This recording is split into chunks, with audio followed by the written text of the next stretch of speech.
spirit of service, the power of education, and the joy of giving. Their legacy is not just in what they've accomplished, but in the lives that they've touched and continue to inspire. Join me in welcoming Dr. Terry and Pam Hopper with the Triton Humanitarian Award.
Well, I'll try to make this very short.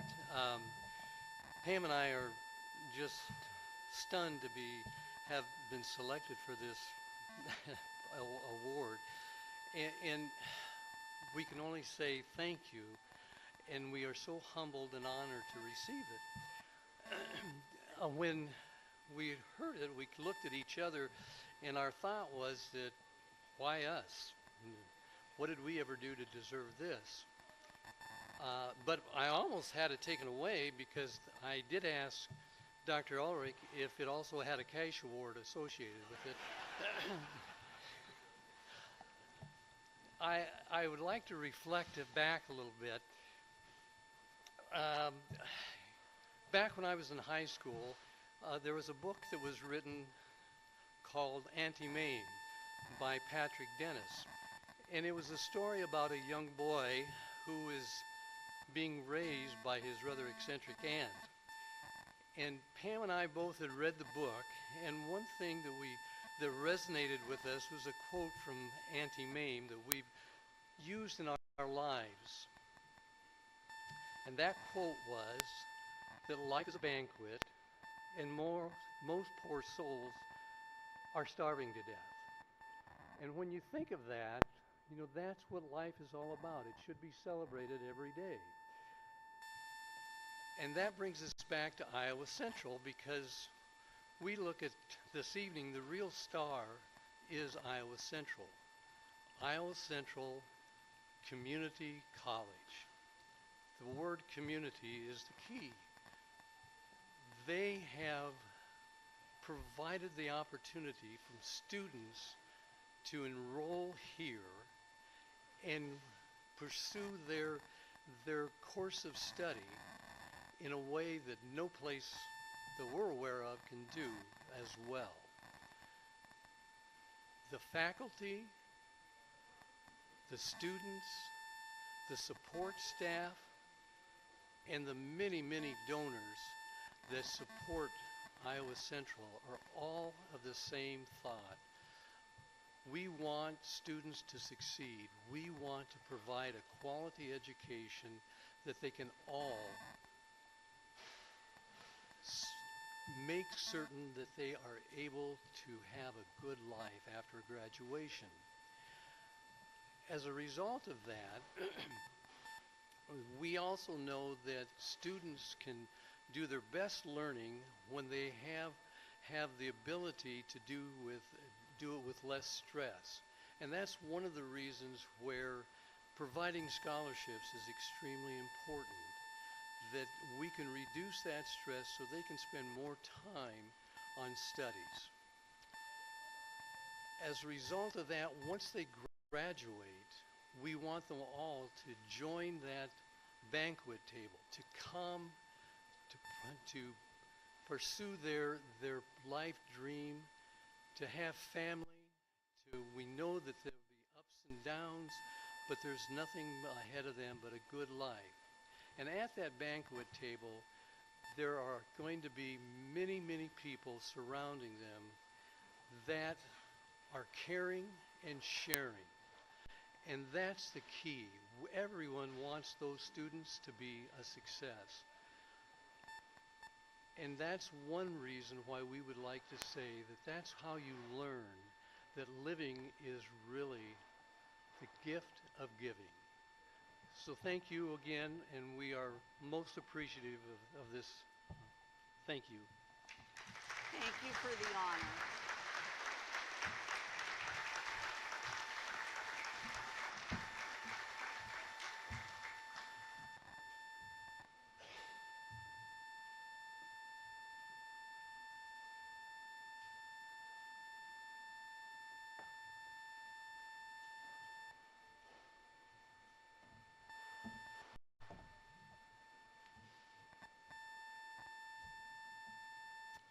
I'm thrilled to introduce our first Distinguished Alumni Award recipient, a leader whose impact reaches far beyond the walls of his hospital and deep into the heart of his community.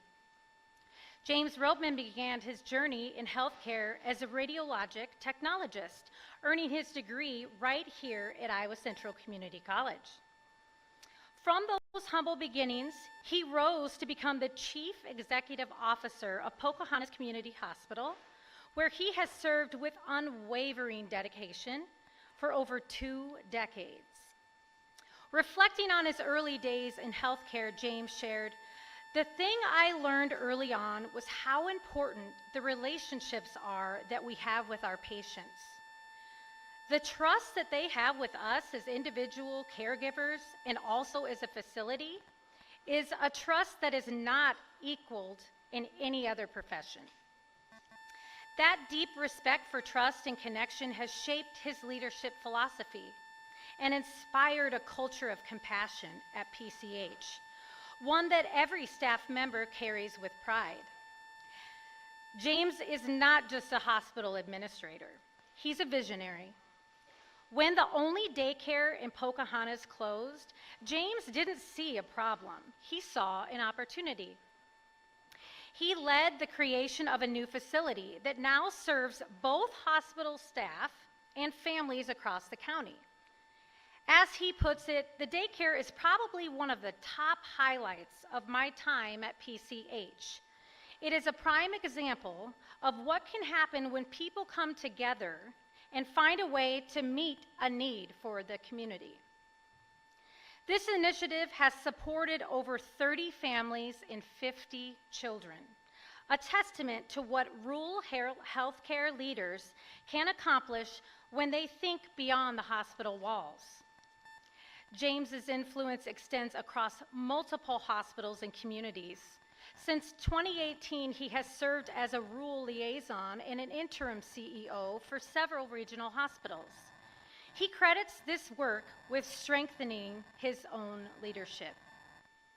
Outside of healthcare, James is a conservationist, a mentor, and a proud family man. He created a wetland preserve in honor of his father, a place where trumpeter swans, deer, and hundreds of species thrive. It gives people a glimpse of what Northwest Iowa looked like 150 years ago, he says.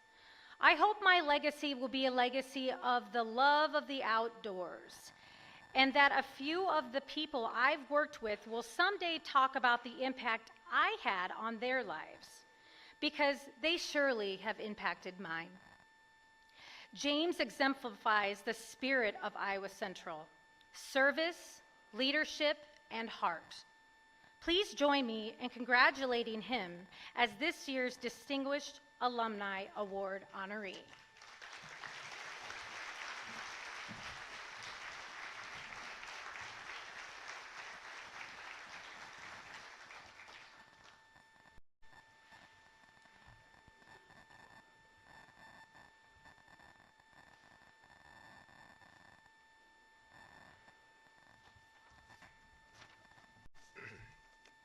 All right, I promised the people that are here supporting me tonight that I would keep within the time limits, and I'm going to do that, okay? I would like to start off by saying how truly blessed and honored I am to be standing in front of all of you tonight. My story that I would like to tell you over the next few minutes will explain that the success that I have had in my career has way more to do with the Hall of Fame people I have been lucky enough to be surrounded by over the last 34 years than anything that I've done myself. I was born about a half a mile east of here and was raised in Gowrie by two awesome parents, Dwayne and Darlene Roatman. One of the most important things they did for my siblings and I was to provide us with a college education, in which all of us did right here on this campus. My oldest brother, Jeff, graduated in '75 from law enforcement and served in that role for over 2 decades. My sister, Jennifer, graduated from here in 1979 and drove down Highway 20 to St. Luke's in Sioux City, and she's still there 46 years later. My other brother, Joel, graduated in 1981 and is still serving in law enforcement 44 years later. As I was putting this information together, it made me question if I was really the right inductee for my own family. My relationship with Iowa Central started in the winter of 1988. I received a call from Coach Pilcher asking me to come and become a part of his basketball team. I was thrilled at the opportunity, and if you would have told me as an incoming freshman that I would be standing here 36 years later, I would have assumed it was because of a really awesome basketball career. I can tell you that was not the case. I'm going to go off note just for a second. I wasn't going to speak much of my basketball career here because, quite honestly, there really wasn't one. My first year here, and Coach Pilcher was a great person. I had a great relationship after I left here. I learned a lot of my vocabulary from him in the college while I was here that I use when I have to. For those of you that know him will know exactly what I mean by that. But when I decided to not play basketball anymore as a 19-year-old, I mean, that's a pretty big decision after having that be a part of my life. The 3 hardest things in the world at that time for me was going to tell him, and for those of you that knew my mom, going to tell her. That was the hardest. But also I had a surprise visitor tonight. My basketball coach is here, and he was the 3rd person I had to go tell. So thanks for being here, Sam.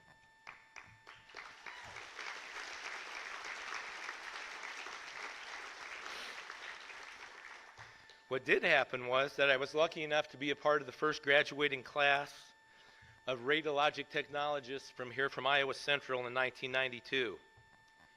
I began my career at the hospital in Pocahontas after going to that hospital numerous times on clinical rotations. Over the next 12 years, I was given a chance to take on multiple leadership roles at the hospital. And in 2004, I was given the opportunity of a lifetime to lead the organization by our board of trustees. It was a decision that I will be ever grateful for.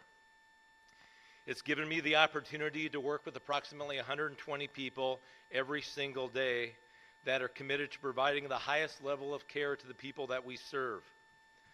We often talk about how grateful we are in healthcare to be able to impact the lives of the people that we serve, and the people that I work with take great pride in that each and every day. The success of any organization is directly related to the people who work there, and we have some really awesome people, and a few of them are here tonight, and I want to recognize them. Susie Aiden is here tonight. She just retired as our nursing director at the hospital in Pocahontas after serving our hospital for 40 plus years. We have Julie Harrison. She's our HR director. She's been a part of our organization for 42 years. Patrick Mooney, who directs our EMS services in Pocahontas County, and his wife Becky, who is also a nurse for us, and Rachel Olson, our social worker, who does an unbelievable job of meeting the needs of our patients and their families. Thank you for all being here tonight.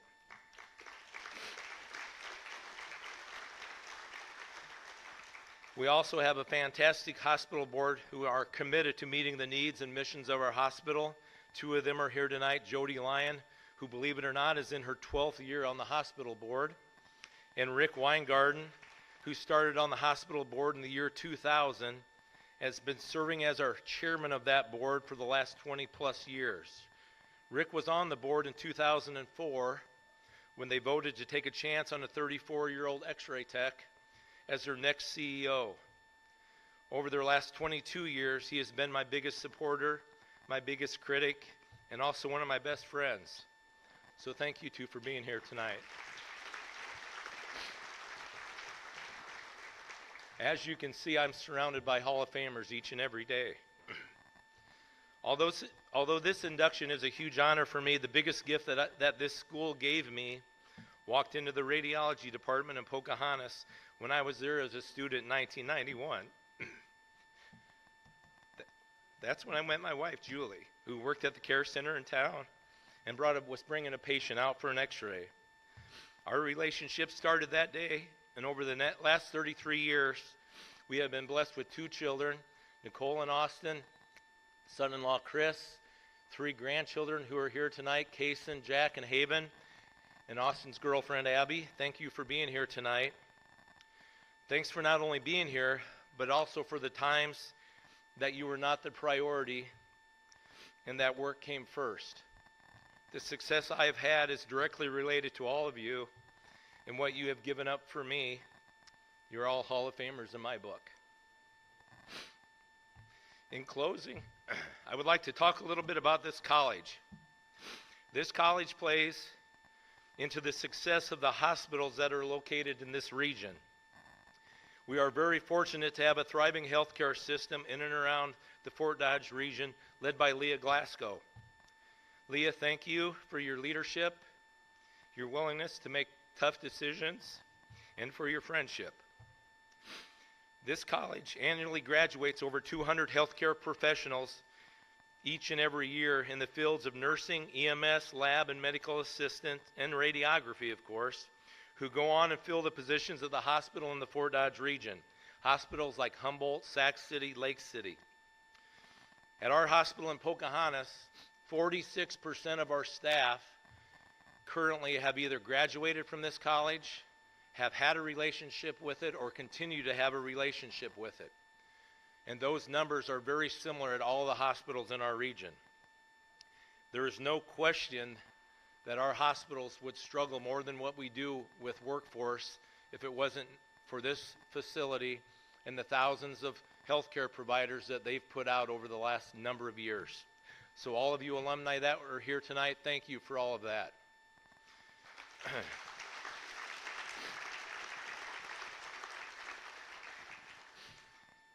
As one of those graduates, I am humbled to be standing here today representing all of them and being honored to be included into the Hall of Fame. Thank you very much.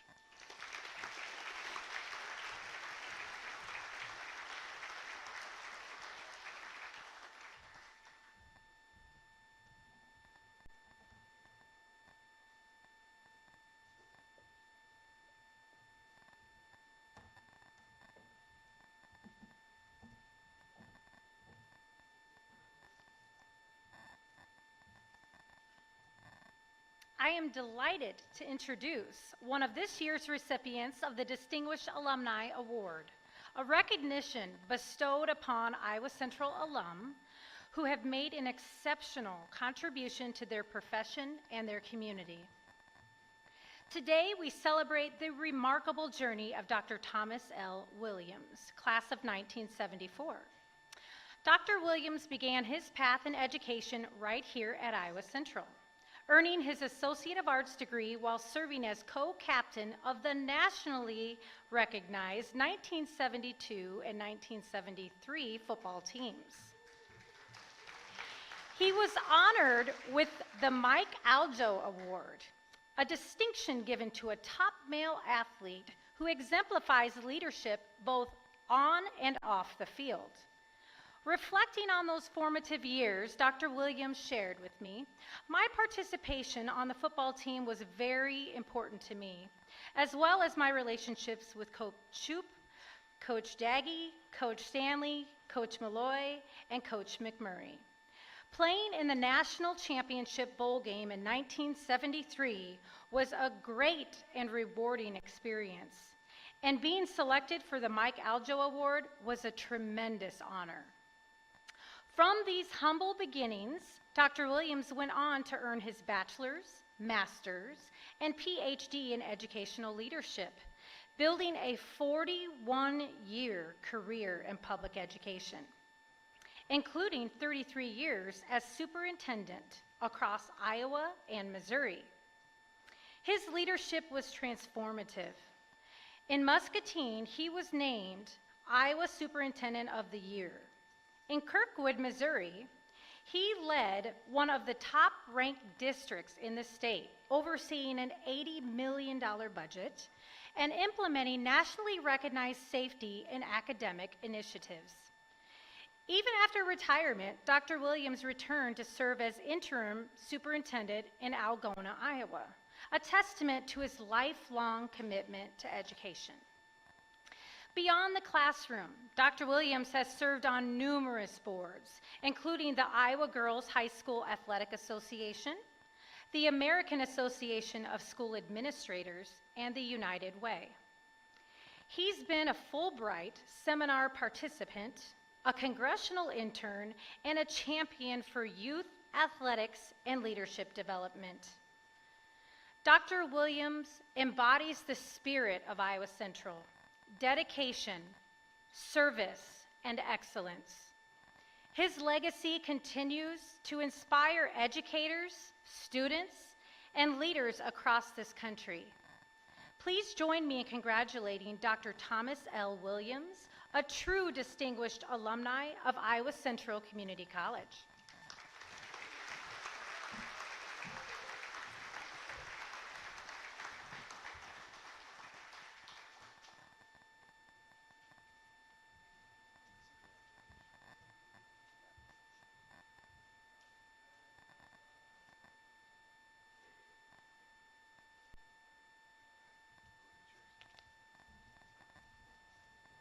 Thank you, Dr. Ulrich. It's my pleasure to be here tonight. I want to thank Mary Lundberg and the selection committee for naming me to this very honored and proud position as an alumni, recognized as an alumni to the Hall of Fame. I want to also thank Jeff Ruth and Ed Wilhite and Becky Hacker, who are here tonight. They wrote letters of recommendation for me and helped me get in this honorable selected group. I have many fond memories of Iowa Central Community College and Webster City Junior College, because both my parents went to Webster City Junior College and my three brothers went to Iowa Central Community College. Two of my brothers, one who's here tonight, Ted, and my brother Mike, who passed away a few years ago, played basketball for Coach Shoup. So it's kind of natural that I would follow them and play football for Coach Shoup after I graduated from high school.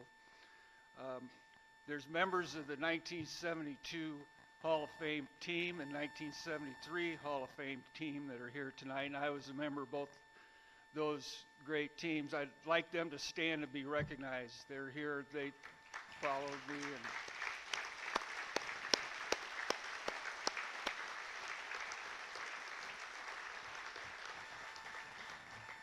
Webster City used to host the junior college state basketball tournament. They did that for about 10 years at Jefferson Gym in Webster City. And Coach Shoup coached the Webster City Junior College basketball team before he came over here and became AD. And, you know, one time the junior colleges were part of the K-12 system. And then when they reorganized and drew the lines for boundaries for the junior colleges in the mid-60s, they all became part of their own junior college districts. So Fort Dodge, Webster City, Eagle Grove combined to form Iowa Central Community College. But they used to host the state basketball tournament, and I remember growing up, I was in elementary school, my brothers were playing basketball, and we'd always try to get to the gym early so we could sit right behind Coach Shoup, because we wanted to hear some of his interesting language, and it would just rip through the gym like you never could believe. So that was always very part of our growing up. Like I said, I was very fortunate to be part of 2 Hall of Fame teams in 1972 and 1973. We played, the only game we lost in 1973 was to the national championship Sunkist Bowl in Yuma, Arizona. And I remember that game very well. I wish we would have won, but we didn't. I remember one of my memories, of course, is when Paul Shoup told me to come over to his office. They were going to give me tell me I was going to be awarded the Mike Aljo Award, which I was very proud to receive. But he also said when I walked in, he said, "Don't get too big a head, Williams." He said, "because you're the only one that had a 2.0 grade point average."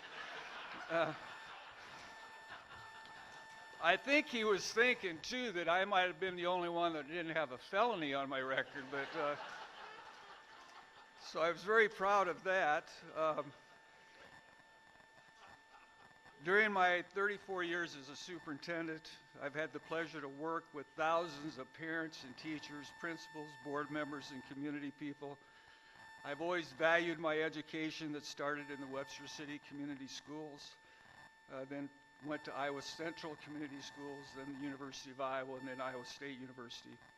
After I retired, I came back and served as an interim superintendent at Algona.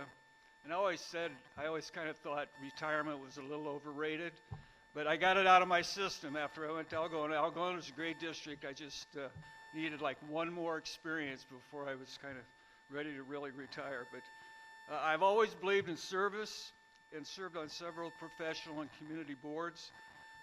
I value public education. And again, I'm honored to be selected for this distinguished award. Thank you very much.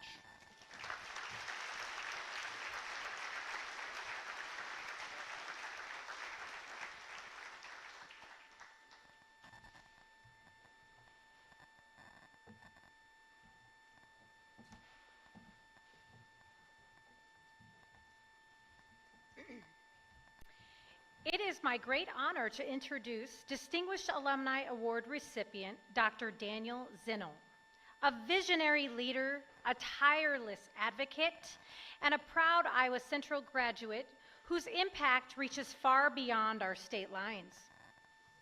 Dr. Zinnel's journey began right here at Iowa Central, where he earned his Associate of Arts degree in 2006.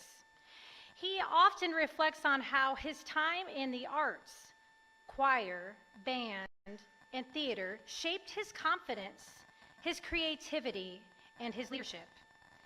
He credits mentors like Teresa, Kathleen, and Dan for helping him find his voice, persevere through challenges, and lead with authenticity, lessons that continue to guide him today. From those early days in Fort Dodge, Daniel has gone on to become nationally recognized as a leader in health equity, LGBTQ inclusion, and nonprofit innovation.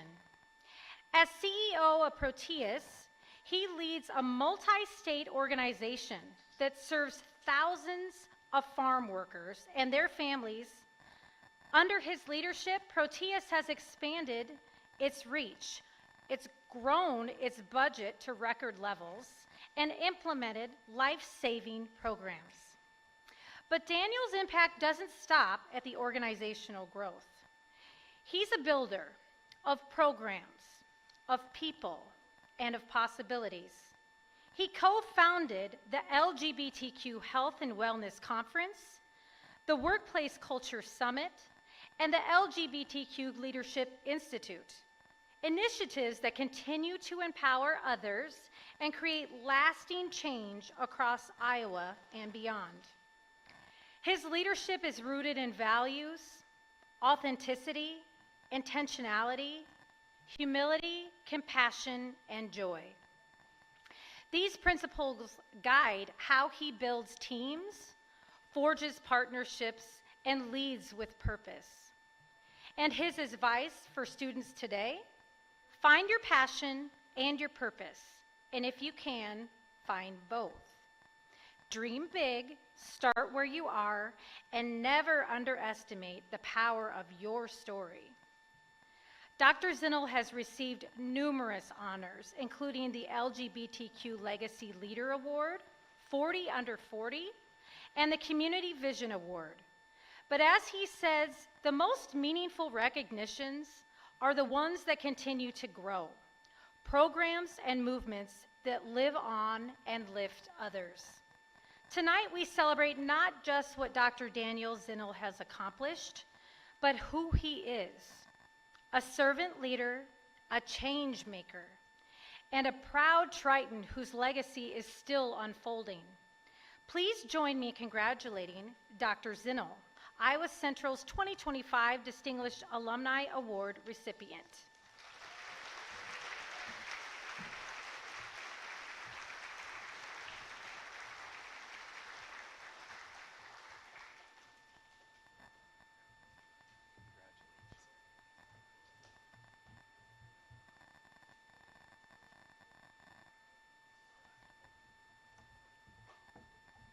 Thank you so much for those kind words, Jennifer.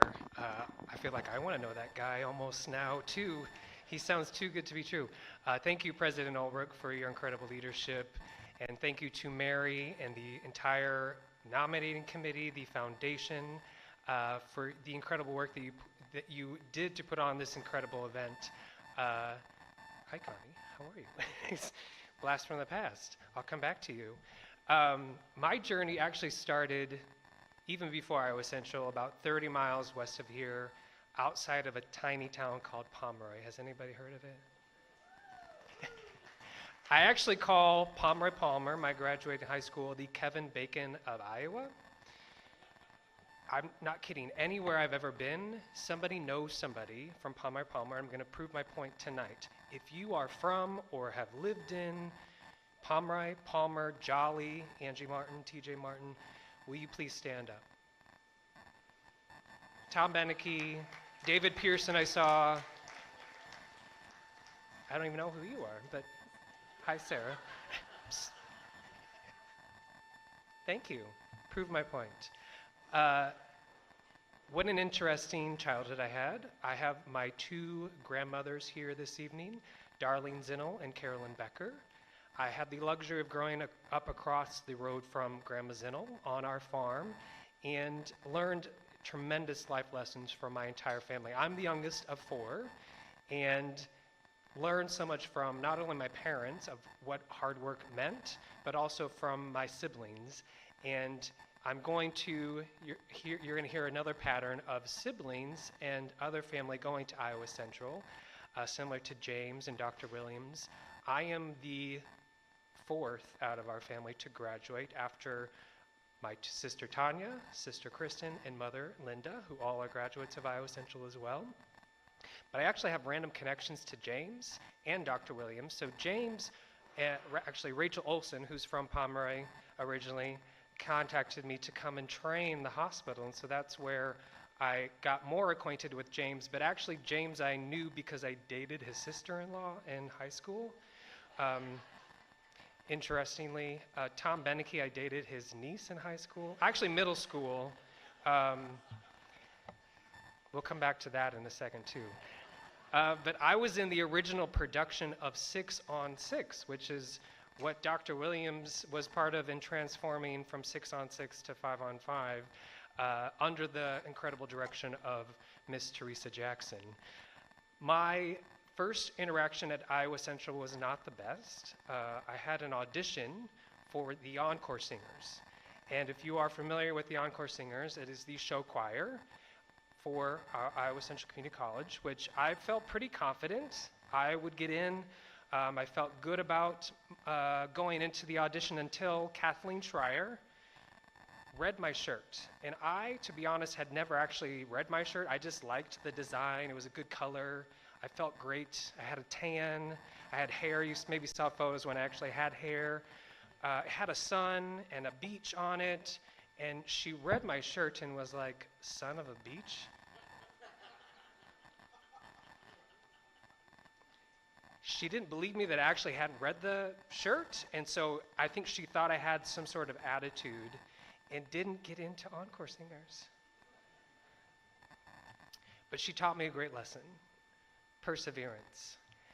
I continued to show up to Encore Singer rehearsals. Caleb, my college roommate, would drag me there because he knew I should be in Encore Singers. So I would come and watch, and over time, Kathleen grew to love me. And starting in January, I became part of Encore Singers. And so much so, she loved me the next year, and Connie will know this, I was front and center. And if you are front and center, that is the person that the person really, really likes and wants people to watch. So Kathleen came full circle on me, but taught me a very, very valuable lesson of perseverance and not giving up on something if you really believe in it. Dan Cassidy taught me how to exude an incredible vibe. If you know Dan Cassidy, he has such a vibe about him. It's something that you can't even describe. It's that quiet confidence, but consistency, and something that I try to exude in any of the leadership positions that I have had the luxury of participating in. Teresa Jackson really saw me. She believed in me, she inspired me, she encouraged me, and so much so that I think we're past the statute of limitations now that we can publicly talk about this. She put me in a role that really had 5 lines, maybe, but she created this character from what I was doing, and in the end I had tons of these lines that were not part of this play because she really valued the things that I was contributing and really saw something in me. You actually saved my life one day. I don't remember this, but I can't remember what play. Never mind what happened, how did it end? She would have me be thrown up like, cheerleaders. Like we were doing these stunts, and for whatever reason, she would always have me be the one on the top of the pyramid doing these things, and they were throwing me in the air, and they were catching me, but they weren't catching me, and she literally had to put her hand on my head to prevent it from hitting the ground, so thank you for saving my life as well. The confidence you have given me is something that I will never be able to repay you. It is the things like this that I'm able to do because of the work that you put into all of your students throughout the many, many years that you served here at Iowa Central, so thank you very much for that.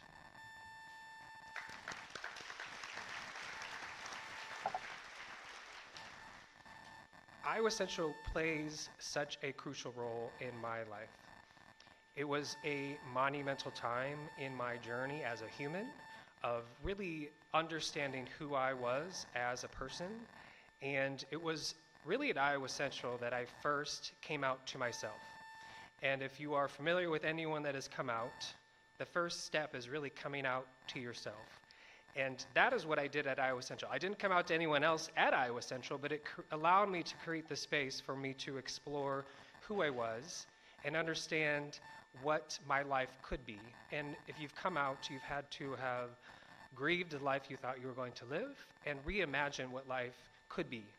And boy, I could never have imagined the life that I've been able to live now that I've come out and explored who I am as an authentic human being. So thank you, Iowa Central, for creating the space for students to explore others, diverse experiences, better understand other points of views, and allow for folks to really just better understand themselves. And that is also something that I will never be able to repay back to the college as a whole. My journey, yes, thank you.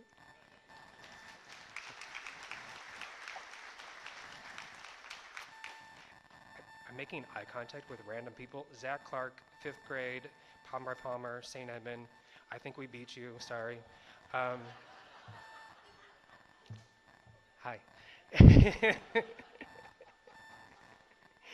My journey is not over, and I am so looking forward to using this as an opportunity to continue to advocate for Iowa Central Community College. There are so many people that I know that have gone to community colleges that do not list community colleges on their resume or on LinkedIn.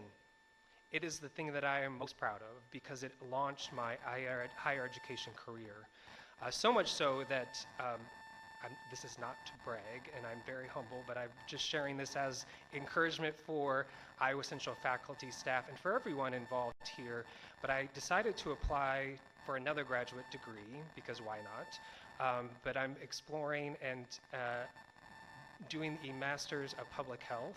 But I went all out and only applied to the top schools, and I started last June at Yale University, which is wild to think about.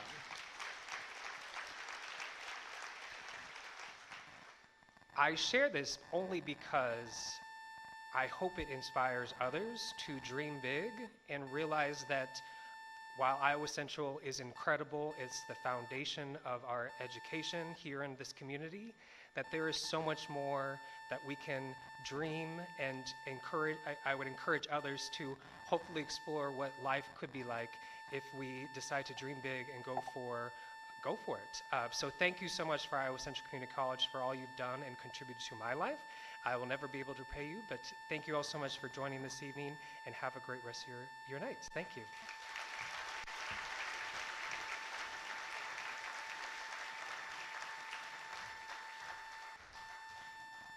I applied at Yale too, but they never got back to me.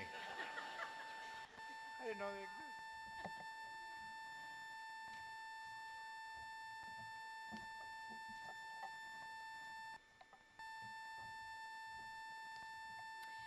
It is my distinct honor and privilege to introduce a truly remarkable individual, Judge Brown, who is being recognized tonight with the Distinguished Faculty Award for his profound impact on Iowa Central Community College and the Fort Dodge community. Judge Brown's journey is one of dedication, service, and quiet leadership. From humble beginnings on a farm in North Carolina, he pursued education with passion, earning both his bachelor's and master's degrees from North Carolina Central University. That path eventually led him to Iowa, where he became not only a beloved educator, but a mentor and a pillar of the community. He taught at Fort Dodge Senior High for 9 years, served as director of the Fort Dodge Urban Ministry for 5, and later worked as a consultant for the Iowa Department of Education. He returned to the classroom at Iowa Central for another 9 years, always with the same steady commitment to the students. When asked about teaching, Judge Brown said, "Be present, be on time, stay the full session, make yourself available to students, and if you don't have the answer, help them find someone who does." That simple philosophy of showing up and caring deeply has shaped generations. He also believes in the power of community. Effectiveness increases when you get involved, he said. Join organizations that support your discipline. Learn from others. Get to know people outside your profession. It broadens your perspective. Judge Brown brought creativity into the classroom, too. He welcomed student feedback, adapted assignments to be clearer, and encouraged group work. That gave students ownership and accountability. His students didn't just learn from him, they grew. Even in retirement, Judge Brown's service continues. At Friendship Haven, he volunteers weekly, escorting residents to worship, visiting one-on-one, and offering quiet companionship. His presence there is described not just as helpful, but healing. And through it all, he remains a lifelong learner. "You're never too old to learn," he said. A lesson passed down from his parents. He still reads widely, attends presentations, and stays connected to professional organizations that keep him inspired. Judge Brown's legacy isn't measured in accolades. It's measured in the lives he's touched. As one nominator beautifully put it, he has never stopped teaching. Tonight, we celebrate not just his accomplishments, but the spirit of service that defines him. Judge Brown embodies everything this award stands for: excellence, integrity, and a life devoted to bettering others. Please join me in congratulating Judge Brown, a true pillar of Iowa Central and our community.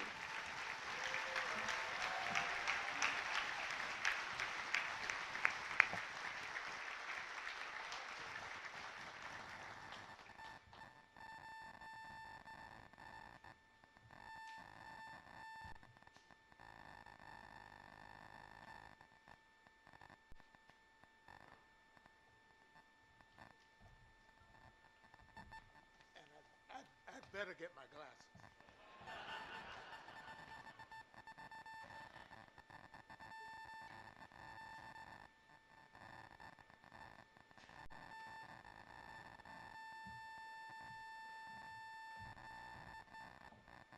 Well, first of all, first thing that I need to say is that I have less connections with Iowa Central than anybody else up here for the most part because I didn't get to go to school here. I just got to teach here. I started off, I think the first time with maybe teaching one class, and then eventually I was hired here to teach after I spent a few years at the Department of Education. First of all, I want to start off by thanking Dr. Ulrich, the Hall of Fame Selection Committee, faculty and staff, support staff, and the employees of Iowa Central Community College for including me in this particular year's list of nominees to be inducted. To be honest, I never thought about myself as being a member of the Hall of Fame. It was one of those things that somebody called me on the phone one day and said, okay, you're going to be inducted. I'm saying, what? Because, like I said, I don't have a lot of connection with Iowa Central other than the fact that I taught here. And, of course, I tried to do the best job that I could at that particular time. I was hired, I think it was in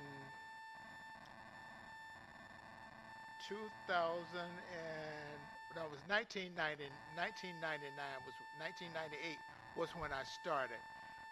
I was working at the Department of Education, and I ran into Dr. Paxson down there because he would come for board meetings and so forth when I was working there. And he called me over one day and said, well, you know, we'd like to have you back in town to teach. And I started thinking about that.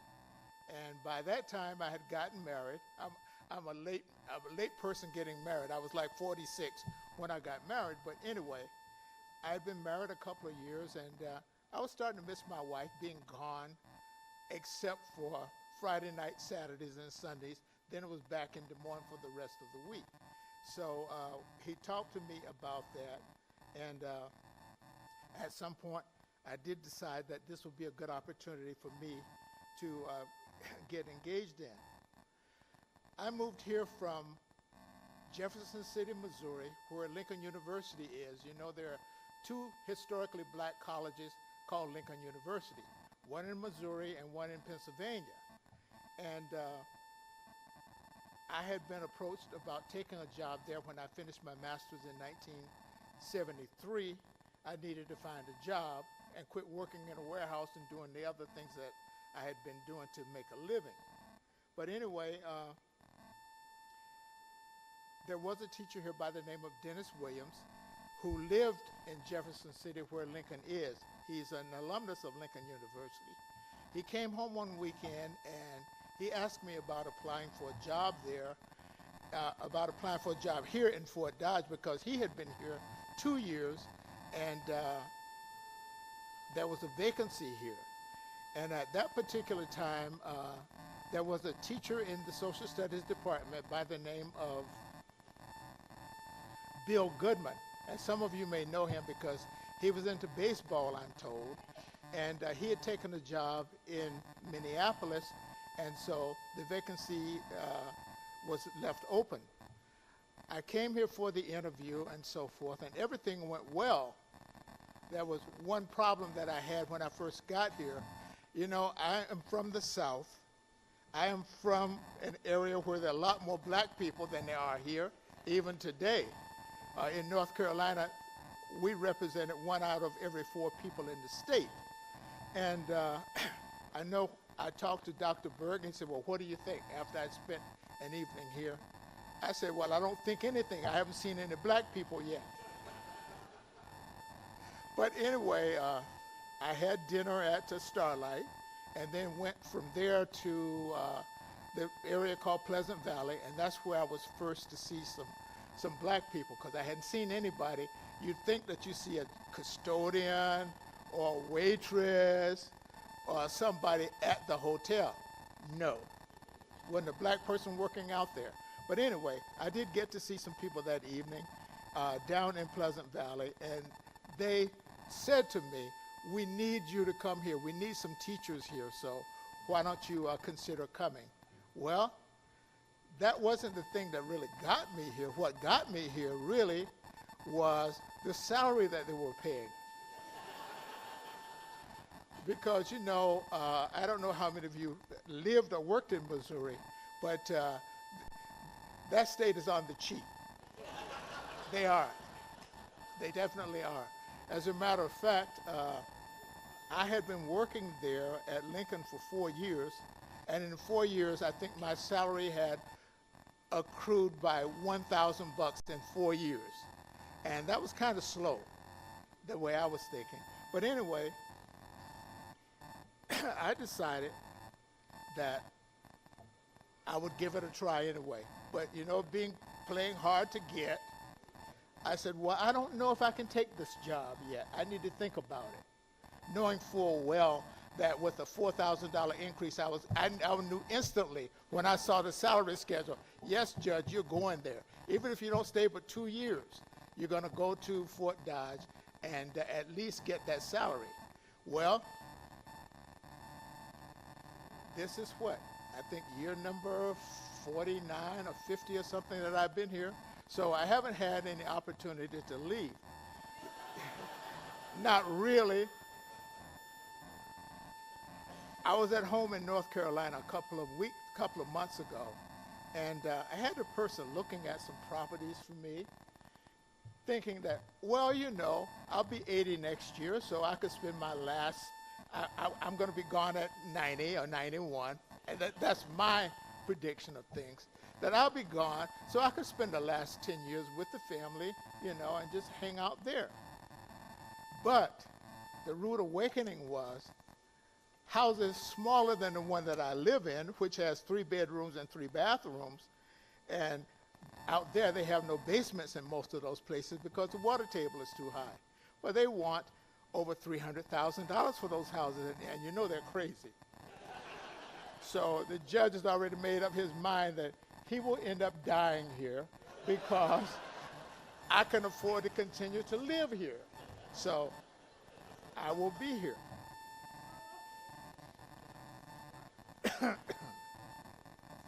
Well, anyway, I came to Fort Dodge, I think it was in 1977, and I started working here, and I was impressed with several things.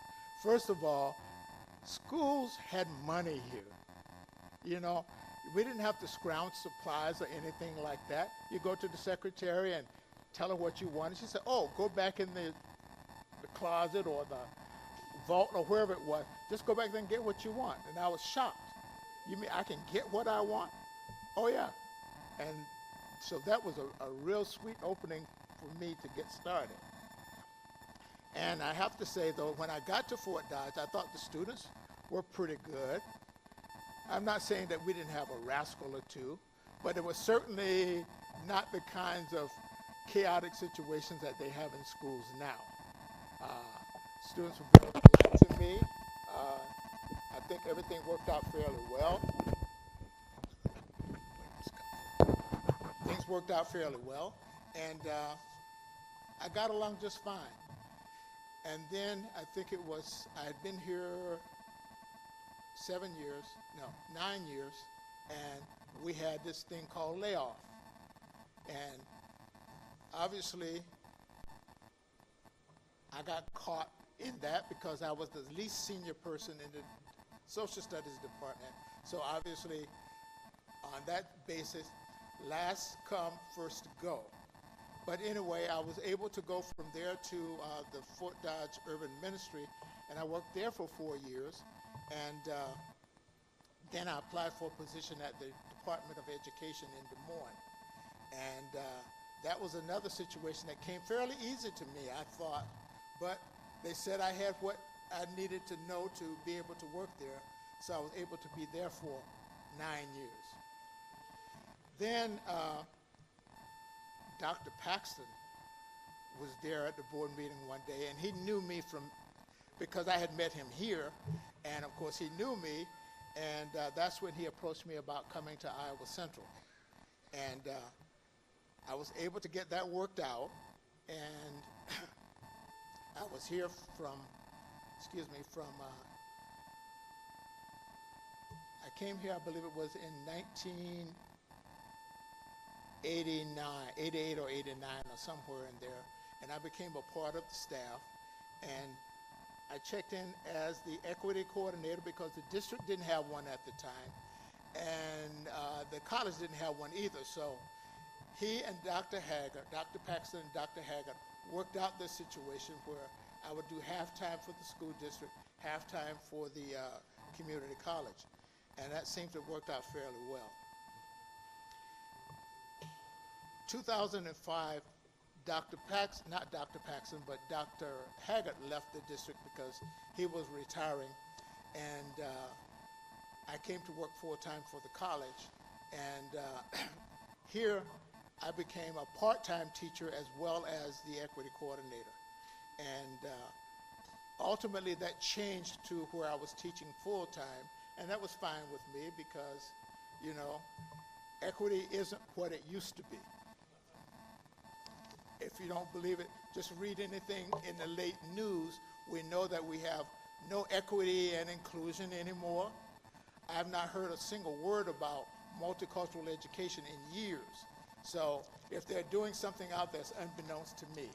But I think it's Iowa's loss because Iowa was the first state to do multicultural education. But somehow or another, all of that stuff has just turned around again.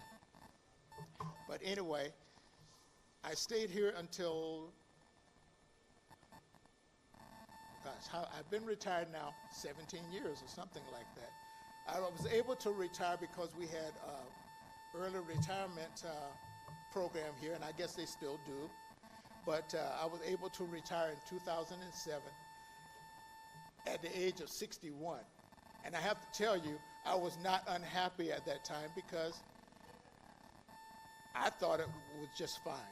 And they worked it out so that I could take what I was getting, and with the 6 months of free insurance, not free insurance, well, I got free insurance until I was 65 actually, but I got enough salary and so forth, and my wife was still living then, so between the two of us, we could feed ourselves. But a couple of other things that I'd like to say is, as Jennifer said earlier, I always believed in coming to class. As a matter of fact, I remember speaking with teachers just coming in for the first time. One of the things that I told them, don't miss class and don't say anything to anybody. If you're not going to be here, then let students know the day before or something, because we have students coming 40 and 50 miles, and it would be sad for them to have to drive this far and then get here and then there is no class. And hopefully they took that to heart. One of the favorite things that I taught, even though I have to tell you at this point I was not qualified to do it by the state standards, I got to teach fundamentals of American government, a course that I absolutely loved. And students weren't always crazy about that particular class, but I could change a few things around to make it more fun for them and give them some way to make sure that they had decent grades by the time that they were done. And so it worked out just fine. It really did.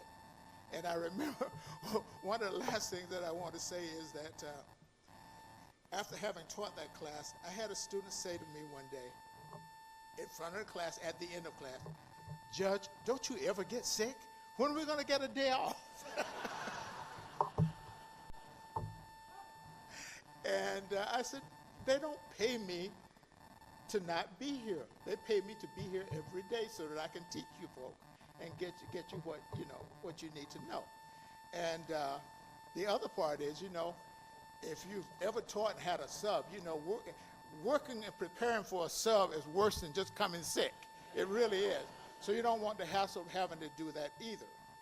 But anyway, after I laughed at his comment, basically, I just kept doing what I'd been doing and stayed the rest of the time. And the other thing that I want to say is that I wanted to be a teacher when I was in the 4th grade. And that's pretty young. But where I come from, teachers were saints, more or less. They were the people in the community who meant something. And I wanted to be one of those people who meant something. My dad was a farmer, and I was not doing that, for sure. But the details about my becoming a teacher, I can tell you sometime over a cup of coffee. But right now, I just want to say thank you.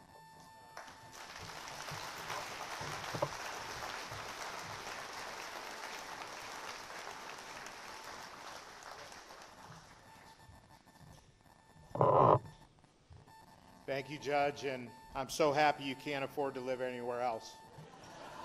All right. Couple of thank yous. Number one, Mary Ludwig, who heads up our foundation and is assisted by Jolynn Price. They're somewhere. Mary's in the back. Jolynn's probably busy doing things as well. Oh, over there. Please give them a big round of applause. They do a wonderful job for our foundation. And they kind of chewed me out because, well, I was trying to hide this from you all. But on your tables, something new this year, SMG, who does a wonderful job with our technology here on campus, has donated a 5-night, 6-day experience in Punta Gorda. And I didn't want to tell you because I just wanted to bid on it alone. But what's different about this one is this is online only. This is not one of the things around the outside that you get a bid on. So this is online only, so go ahead and log into that and work through that. Again, before we break for lunch here, dinner, the beautiful dinner that we're about to have, I'm going to use a word from Judge. Don't be going cheap on the silent auction items. So please peruse through those as you have that. And one last final thank you that I have, because I forgot to do it in the beginning. Not everybody gets to marry their high school sweetheart, and I did. We have 4 beautiful children, and they're all in communistic traveling sports. So as a CEO, I don't really go to a lot of those things. So I just want to publicly thank my beautiful wife, Amy, for everything she does and for being a wonderful wife and a wonderful mom to our children. So thank you, honey. Appreciate you. And with that, Mary and Emily, I think Emily and Mary or Jolynn, et cetera, in the back, are going to begin dismissing us for our dinner. Thanks again.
Be great.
All right.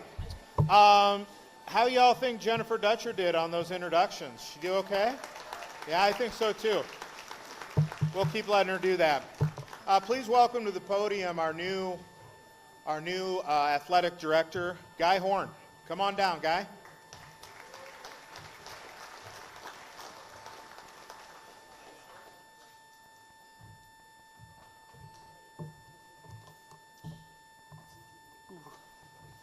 Good evening, ladies and gentlemen, honored guests, colleagues, and friends. It is both a privilege and a pleasure to introduce tonight's Hall of Fame inductee, Mr. Neil Adams.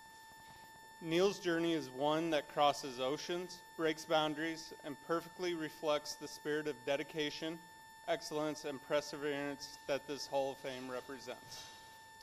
In 1995, a 17-year-old from New South Wales, Australia, made headlines back home when he accepted an invitation to come to the United States to play baseball at Iowa Central Community College. That opportunity, earned through talent, discipline, and determination, marked the beginning of a remarkable collegiate career. Rick Peterson said, from the moment he arrived in Fort Dodge, Neil made an immediate and lasting impact. As a power-hitting, switch-hitting catcher, he was both an offensive force and a defensive anchor. His presence in the batter's box was intimidating, no matter which side of the plate he stood on, and his throwing arm behind the plate made opposing teams think twice and often stop and even think about attempting to steal a base. Neil was the cornerstone of teams that set the foundation for Iowa Central's modern tradition of success. He helped lead the Tritons to their first ever NJCAA Division II College World Series appearance in 1996, and then again in 1997. When the team finished as a national runner-up in 1997. Those teams didn't just make history, they set the standard, said Coach Peterson. Individually, Neil's numbers remain among the best in program history. In '97, he was named first team All-Region, second team All-American, compiling a .439 batting average with 14 home runs and 69 runs batted in. Over his Iowa Central career, he hit .399, an elite mark that stands among the nation's best. Beyond the stats, Neil helped open new doors for Iowa Central athletes. His talent drew national attention from Division I programs well beyond the Midwest, raising the Triton's profile and paving the way for countless future players to be recruited on a larger stage. After Iowa Central, Neil continued his career at Tennessee Tech University, earning second-team All-Conference honors in the Ohio Valley Conference. He returned to the game as a coach after his playing career, serving nearly a decade as an assistant where his teams qualified for 5 more NJCAA Division II World Series appearances. Known as a gifted teacher of the game, Neil excelled in player development and communication, inspiring those he coached to reach their full potential. Today, Neil continues to impact lives in a different but equally meaningful way. As the Associate Vice President of Instruction at Iowa Central Community College, in this role, he has dedicated himself to empowering students, supporting faculty, and helping others succeed at the very institution where his own American journey began. Neil Adams' legacy is one of dominance, leadership, and lasting influence. As a player, a coach, and a professional, he embodies the values of Iowa Central: excellence, humility, and a commitment to helping others succeed. Ladies and gentlemen, please join me in congratulating and welcoming our Hall of Fame inductee, Mr. Neil Adams.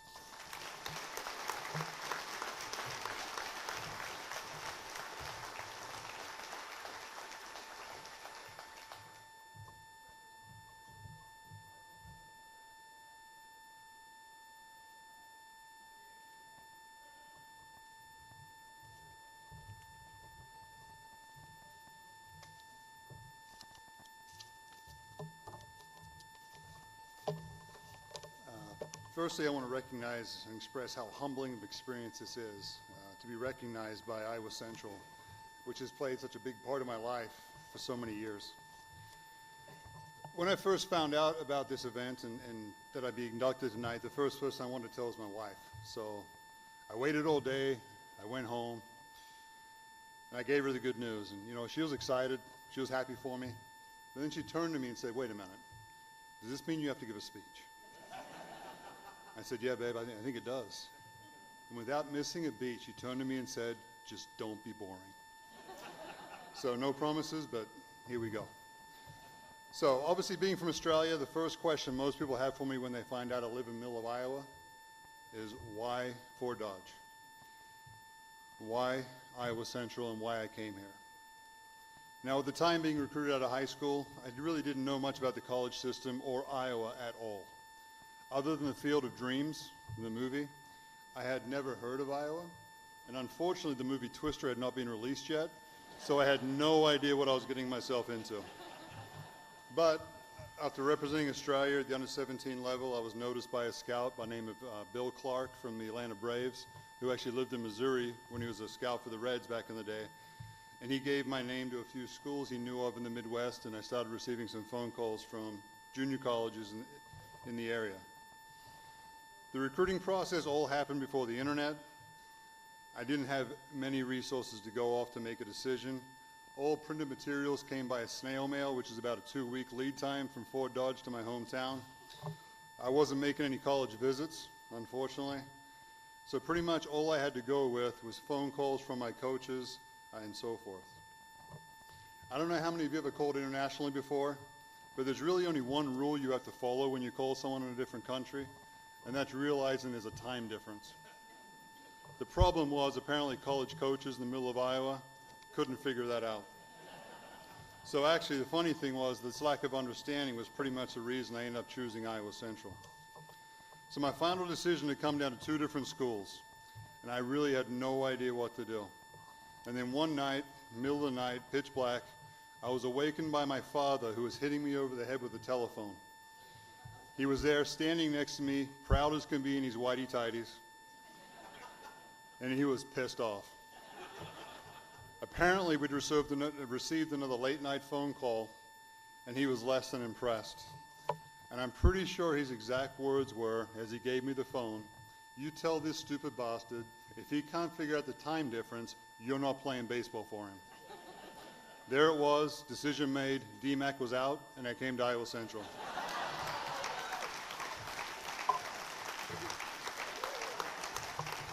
And honest to goodness, that's actually how it happened. Because the $500 scholarship to Sandquist was thrown me was not that appealing. So over the next 2 years, I had the opportunity to play for 2 World Series qualifying teams. We were national runners-up in 1999 and played for a coaching staff that include Hall of Fame coach Rick Sandquist, Kevin Ziesman, who at the time was absolute hitting guru, Lyle Stevens, and Jake Boss, who for the last 17 years has served as the head coach at Michigan State University. And I honestly think no one on that team had any idea how lucky we were and how fortunate we were to have a group of guys like that lead us throughout battles. Then after graduation, I had the chance to come back as serving as assistant coach for 10 years. Over those 10 years, we were lucky enough to have 5 different teams reach the national tournament, including another national runner-up finish in 2003. I had the opportunity to work with 2 outstanding head coaches in Rick Sandquist and Rick Peterson, both men who are outstanding baseball knowledge, unbelievable high character, and people I still call friends to this day. Probably outside of my father, Rick Sandquist had probably the greatest impact on my life. He taught us through his coaching and his philosophies more than just baseball. He taught us responsibility, accountability, work ethic, and honestly how to think and be a man. All those things it takes to be successful both on and off the field, and for those things I will always be grateful. The one question that most people don't ask, though, is why I stayed here. When I had the chance to go back to Australia, live on the beach, and my dad owned a couple of liquor stores, so it was pretty enticing back in the day. Why I made this my home, why am I raising my family here? All those questions no one asks. And that's probably the easiest question of all, and that is Iowa Central. When I moved away from home the first time at 18 years old, Iowa Central became my family. Through my teammates as a student athlete, living together in the towers, sharing all their experiences and successes, the 5 a.m. Friday morning practices, the long road trips on the old Triton Lines bus, to Florida for spring break, to Tennessee for the Junior College World Series, all while losing my meal money before I ever got off the bus. All those relationships that I've been destined to form, as well as all the relationships I've been fortunate enough to develop and share over the years with my co-workers and peers across this institution. This coming January will be 30 years since I first jumped on a plane in Sydney and made my way to Fort Dodge. All for except 3 years of those while I was in Tennessee, Iowa Central has been a constant presence in my life. Firstly as a student athlete, and now for the past 25 years as an employee. I'm not here to tell you I love my job every day, but I will say it's very easy to come to a place and work here when you believe in the mission of the institution. That you know that as a team, we exist solely to serve students and to provide the opportunities for those individuals to better their lives and the lives of their families. As it turned out, I didn't come here to Iowa Central just to play baseball as I originally planned. This has become so much more to me. It has become my family, my home. It has given me a career, a place in which I have found purpose and importance, and a place that I am proud to be raising my family. And someday, I hope my kids have the same opportunity that I did, and that is to know what it's like to be a Triton. So thank you.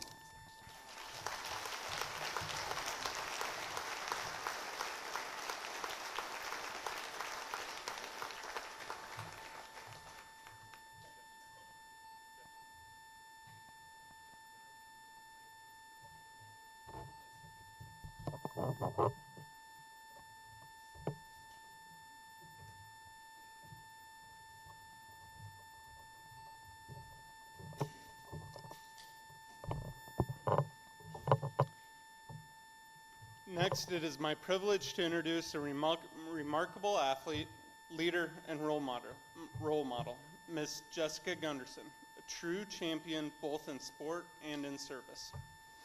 Jessica's journey in the world of sport shooting is one defined by precision, perseverance, and purpose. Her accomplishments on the range are extraordinary, and her impact off the range is equally inspiring. Terry Coleman, her colleague, says, Jessica is one of the most competitive and mentally tough people I have ever been around. She does a great job of avoiding the peaks and valleys of emotions, which makes her a great competitor, teammate, and coach.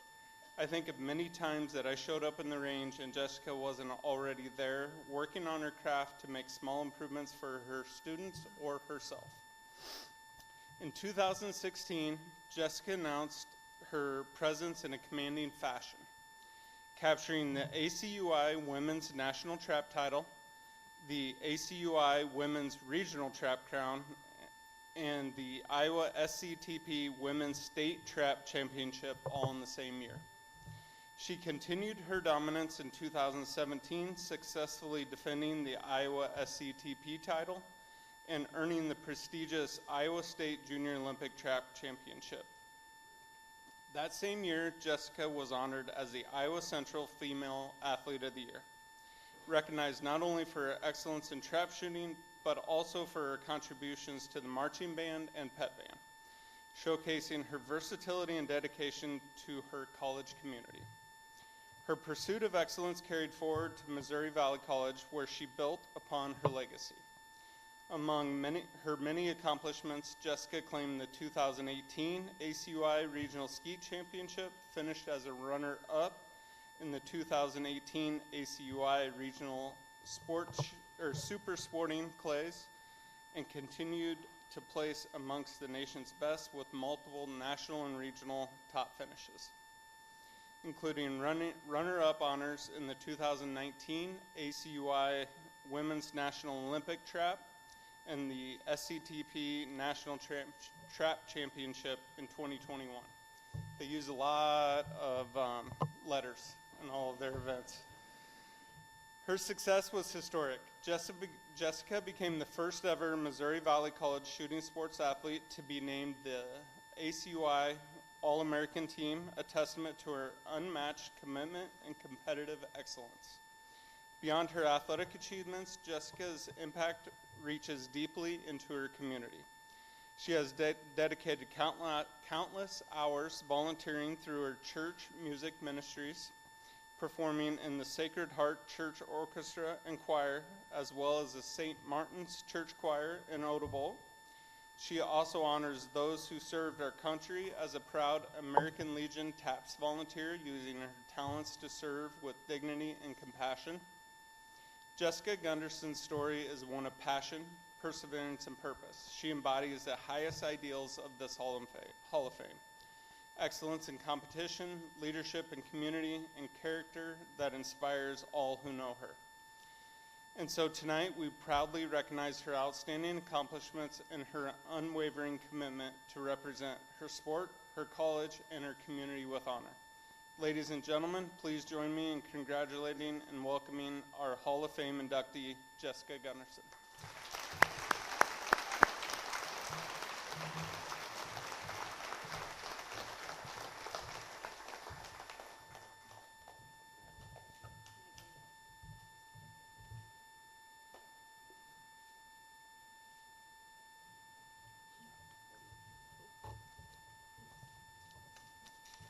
Just a few inches shorter than guy here. All right. So I want to start by saying that I've spent a few more years of life holding a shotgun than a microphone, so bear with me if my aim's just a little bit better than my public speaking here. So it's unreal to be standing here with you tonight. Coach Twait called me and asked about my accomplishments as a student athlete, and I was a little confused about why that information might be relevant to him now as a coach. When he told me what was going on, though, I was speechless. I'm kind of surprised he didn't make me go out and break 25 straight again to prove to him that I deserve to be here tonight, but nonetheless, standing before you tonight is starting to sink in, and I couldn't be more honored to be recognized alongside everyone else tonight. When I was growing up, my sister and I were taking lessons for ballet, tap, gymnastics, piano, and organ. And I decided that if I wanted to spend any quality time with my dad, I was going to have to learn how to do something that he liked to do as well. And I will never forget the look on his face when I came home and told him that I had already signed up for the trap team and that he was going to have to teach me how to shoot one of his guns. Now, I was absolutely horrendous my first year, and yes, that's my entire first year of competing. This is not like golf. A low score does not help you win. And I'm pretty sure that if you looked back at some of my earlier scores, you might think that somebody had convinced me the sport was scored like golf. But against their better judgment, my folks kept toting my sister and I around week after week. The Iowa Central team was tough to beat both years I was here, but some of my favorite memories came off the range. I remember Miss Marcia getting us down to San Antonio safely, only for the bus to catch on fire the moment we pulled into the parking lot of the complex. It did end up being a blessing in disguise, though. We got to rent some minivans, and on our day off, everybody got to go do their own thing with their small group. Greg Hayden took us go-karting, and 18 and 19-year-olds, we live by the principle, if you're not first, you're last. And instead of keeping the four tires on the track, I recall one of my teammates, driving over the other one. And Coach was not particularly thrilled with us when we got back. I can also remember cosmic bowling nights and cake day with the band, as well as all the dress-up days we got to do. I had a blast getting to represent Iowa Central in so many different ways. This achievement's not just mine, though. It belongs to everybody who helped me get here. I do want to thank my high school coaches and the guys at my home gun club, because again, I could not hit the broadside of a barn when I started, and they coached me up to be able to walk onto a college team. I want to thank my coaches, obviously, here at Iowa Central. John Hughes, Justin Ford, Joe Toole, Bill Ekstrom, Nikki Johnson, and Nick Davis. And I'm very fortunate to get to work with many of those folks yet here today. These individuals helped develop my skills so I could compete at the national level. I wouldn't have earned any of those accolades that you just heard without them passing down their expertise. I would also like to give a special shout out to Jeremy Smith for letting me be a part of his athletic bands, and to John Hansen for doing so much more than what was required to make sure that I, alongside my classmates, had a quality education. These people helped me athletically and academically more than they'll probably ever know. Lastly, I do want to thank my family. I know sacrifice and dedication go into being great at anything in life, but my parents sacrificed a ton for my sister and I.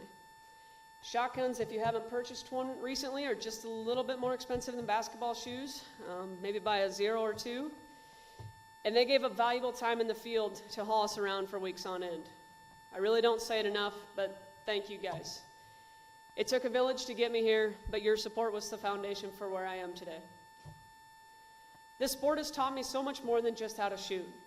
It's taught me patience, focus, and humility, because nothing keeps you more grounded than missing a rabbit right after bragging. Gundersons don't miss rabbits, right?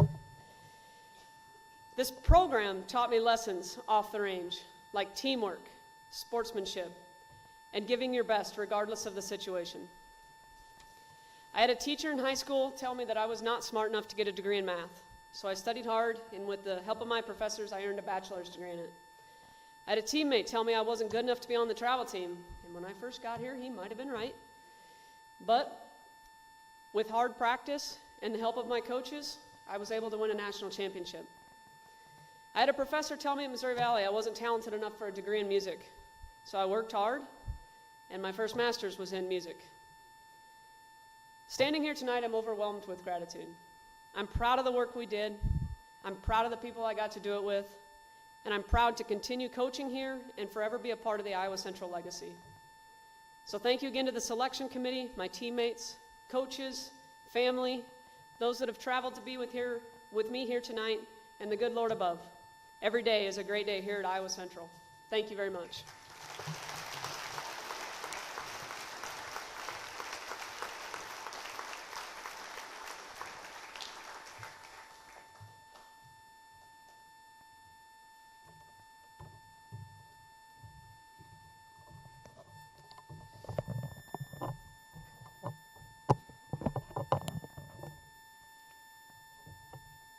It is my distinct honor to introduce tonight's Hall of Fame inductee, Dr. Hamilton Wells, an outstanding athlete, leader, and servant whose journey embodies the very best of what it means to be a Triton. Dr. Wells' story is one of excellence both on the field and far beyond it. His football career began at Waterloo West High School. He earned recognition as an all-state player, laying the foundation for a remarkable collegiate career at Iowa Central Community College. As a member of the Iowa Central Tritons, Hamilton quickly made his presence known. A dominant linebacker, he led the team in tackles during both his freshman and sophomore years, anchoring the defense with intensity, intelligence, and heart. His leadership helped guide the Tritons to 2 regional championships, and his performance earned him national recognition as a second-team All-American linebacker in 1998. He continued his career at Illinois State University after Iowa Central. He was named to the all-newcomer team at Illinois State, further cementing his reputation as a fierce competitor and team leader. Coach Kevin Chwait's comments, Dr. Hamilton Wells was a stabilizing force for our Iowa Central defense in the falls of '97 and '98. Hamilton was our leading tackler in both of those seasons. He led our Tritons to back-to-back Region 11 championships and consecutive bowl game appearances.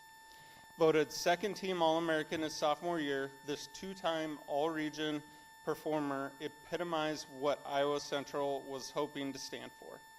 He was tough, smart, competitive, relentless, and a true student of the game. A graduate of Waterloo West High School, Hamilton led by example. It's easy to coach when your best players are great practice players. Hamilton Wells was a real deal both on the practice field, showing the rest of the squad how championship caliber players practice, and on the game field on Saturday afternoons. He was the ultimate teammate as well. He treated both the starters and the scout squad players with the utmost respect. He was held in high esteem by his teammates and our entire coaching staff because of how he carried himself both on and off the field. Hamilton transferred to Illinois State University, where he became a 2-year starter and captain for the Redbirds. Upon completing his eligibility at Illinois State University, their football staff asked him to become a graduate assistant coach, earn his master's degree, and to get in the world of college coaching. Common sense prevailed, and instead of worrying about how to stop teams on 3rd and 3, Hamilton decided to go to med school. He has been an ER doctor for the past 16 years. Instead of trying to stop opposing offenses 12 Saturdays a year, Hamilton is saving lives in the ER room every day. I had the honor and privilege of coaching some wonderful young men, 22 years as a head coach here at Iowa Central, but there were none finer than number 45, Hamilton Wells. Dr. Wells' legacy extends far beyond the athletic achievements. After his playing days, he pursued a career in medicine, channeling the same drive, discipline, and compassion that once fueled him on the gridiron into serving others around the world. As a volunteer physician in Central and South America and through his involvement with the 410 Bridge nonprofit organization, Dr. Wells has dedicated himself to improving lives and communities through medical outreach and humanitarian services. He has also given back locally, sharing his passion for sports as volunteer baseball coach, continuing to mentor young athletes with the same guidance and encouragement that once shaped his own path. And so tonight, We proudly recognize his remarkable accomplishments, his selfless dedication to others, and unwavering connection to the Iowa Central tradition. Ladies and gentlemen, please join me in congratulating and welcoming our Hall of Fame inductee, Dr. Hamilton Wills.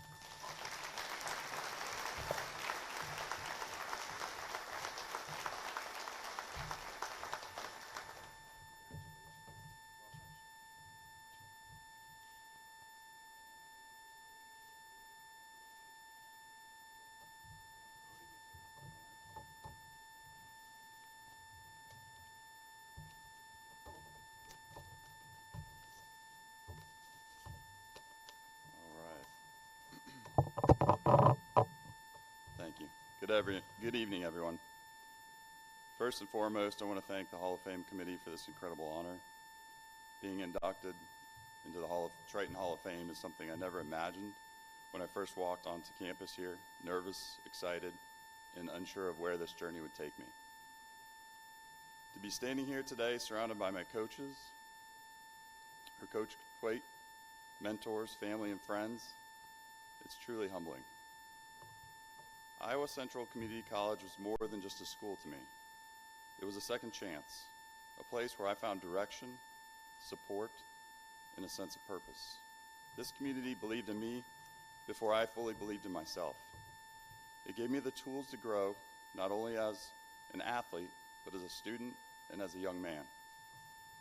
I was fortunate to be part of something special at Iowa Central. As a high school senior, I didn't know much about Iowa Central or Coach Twait and his staff, and only later would I understand how special our team was and the legacy that we would leave here. We believed in each other, and Coach Twait believed in us, and created an atmosphere of winning on and off the field. Football at Iowa Central wasn't about just the wins or stats, although I'm proud of those too. It was about the early morning workouts that taught me discipline, the long bus rides that built lasting relationships, and the tough practices that showed me the value of perseverance. There was one practice, and all of my teammates can remember. We came out flat, lackadaisical, and Coach Twait had us go inside the locker room, take all our pads off, all our gear, and get redressed and go back out on the practice field. He would often say, you either get a little bit better or get a little bit worse every day. The choice is yours. Football taught me how to show up, even on the days that I didn't feel like it. It taught me that success isn't about being perfect, it's about being consistent. That lesson translated into the classroom and into life. I became a better student because I learned how to manage my time, how to lead, and how to listen. I became a better person because I learned what it meant to be accountable to my coaches, my teammates, and to myself. To the coaches, especially Coach Twait, who pushed me harder than I thought I could go, thank you. To my teammates, who became my Triton Mafia brothers for life, thank you for every snap, every laugh, every moment. To the faculty and staff at Iowa Central who supported us beyond the field, your belief in our potential made all the difference. And to my family, thank you for always being in my corner. Every sacrifice you made brought me to this moment. I would like to say a special thanks to my father, who could not be here tonight. My senior year at Waterloo West High School, I remember him traveling 12 hours from Ohio to see me play every Friday night. At a lot of the times, he would come watch me play, and then he would travel back home all the way to Ohio on no sleep after the game. He made nearly all my games at Iowa Central as well, whether we were home or away, as well as my mom. One time before an awards banquet during my senior year in high school, my father wrote me a letter as he was unable to make it. It said, "As you look forward to college, dare to dream the highest, persevere to be the best, and with your attitude, it can come true." I have tried to live by those words and convey that to my own children and the kids I coach. I often ask them on the field, what can we control? Attitude and effort. And if we can control those two things, good things will happen. Adversity in life is inevitable, but how you handle it makes it all the difference in the world. My faith in God and my attitude were pivotal in helping me overcome the adversity I've faced in my life thus far. The second part of the equation is effort. Effort, on the other hand, will help you make the play, gain the extra yard, make the A in the classroom. In my experience, when I gave max effort, whether it was at practice, in the weight room, or in the classroom, goals and achievements that I originally thought were out of my reach started becoming a reality. In addition to attitude, effort is the other intangible that doesn't show up on paper. It's the X factor that can separate you from the rest of the pack and help you achieve the grade, the championship, and leave a legacy. I encourage the younger generations to dream big, have faith, and remember, if you come to practice in the classroom with a great attitude and effort, whether it's on game day or test day, good things will happen. Lastly, I would like to say this honor isn't just mine. It belongs to everyone who helped me along the way. I'll wear this recognition with pride, not just for what I accomplished, but for what Iowa Central helped me become. Thank you, and go Tritons.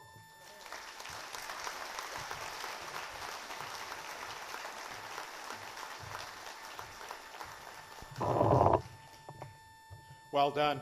Dr. Wells is a great example where, boy, you can be inducted on both sides of the house, not only with our athletics, but certainly of the alumni as well. I'm just wondering, though, I know life's about decisions. I'm just trying to figure out how he looks like he could still play football, and I hurt every morning I get out of bed. So we'll figure that out. Leah and James would like us to take a 10-minute break so that they can recruit him to be an ER doc back in our region.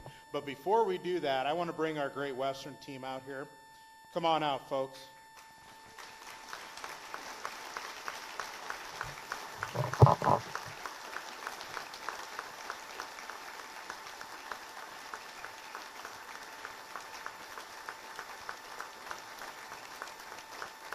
You know, we tell this story often, but in the mid-'90s, when Iowa Central kind of hit our bottom and with some different things, Great Western took a chance on us. And based out of Kansas City, they decided to take a chance on us and take Iowa Central as an account.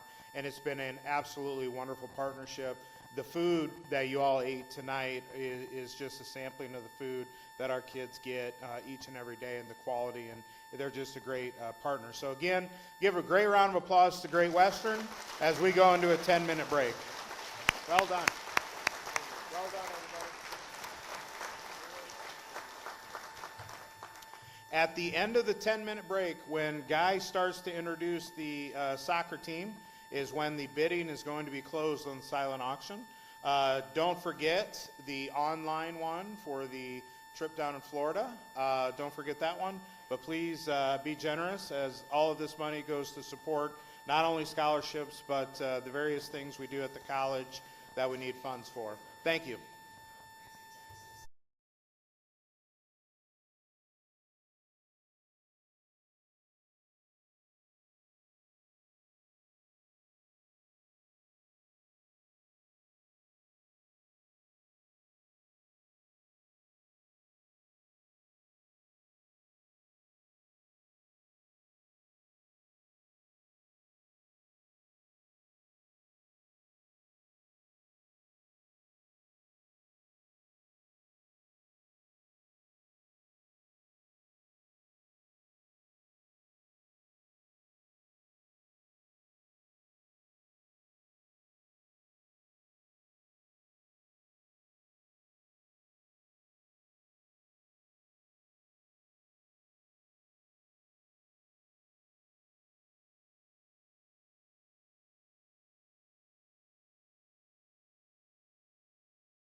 Iowa Central Community College women's soccer team. The story of this team is one of grit, togetherness, and belief. A season where talent met the opportunity and a group of young women turned their dream into a championship reality. The 2015 Triton stormed through their schedule with remarkable dominance, finishing with an overall record of 19-1, including a 7-1 mark in the Iowa Central Community College Athletic Conference. Their defense was nearly impenetrable, allowing an average of just 0.35 goals per match, while their high-powered offense produced 84 goals in 20 games. This balance, a relentless attack matched with unyielding defense, carried them through Region 11 and district play. And there in Melbourne, Florida, the Tritons made history. In a dramatic rain-soaked national championship match, Iowa Central defeated Eastern Florida State College 1-0 to capture the program's ever first national NJCAA national title. The winning goal came with less than 3 minutes remaining in regulation. The tournament showcased the best of what this team represented: composure, trust, and championship character. Beyond the tournament awards, several Tritons received national recognition, as 2 players were named to the NJCAA All-Americans list, highlighting the immense talent and dedication of this roster. Many team members went on to continue their careers at 4-year universities, further spreading Iowa Central's legacy across the collegiate soccer landscape. But this team's impact went beyond wins, trophies, and honors. They were pioneers, elevating women's soccer at Iowa Central to the national stage and setting a standard of excellence that continues to guide every player who wears the navy and white. Their success opened doors, inspired future student athletes, and proved that belief, unity, and hard work can achieve the impossible. Coach Lessa and her players built a family, one that played for each other, trusted each other, and represented the college with pride and heart. That unity was their foundation, and that foundation carried them all the way to a national title.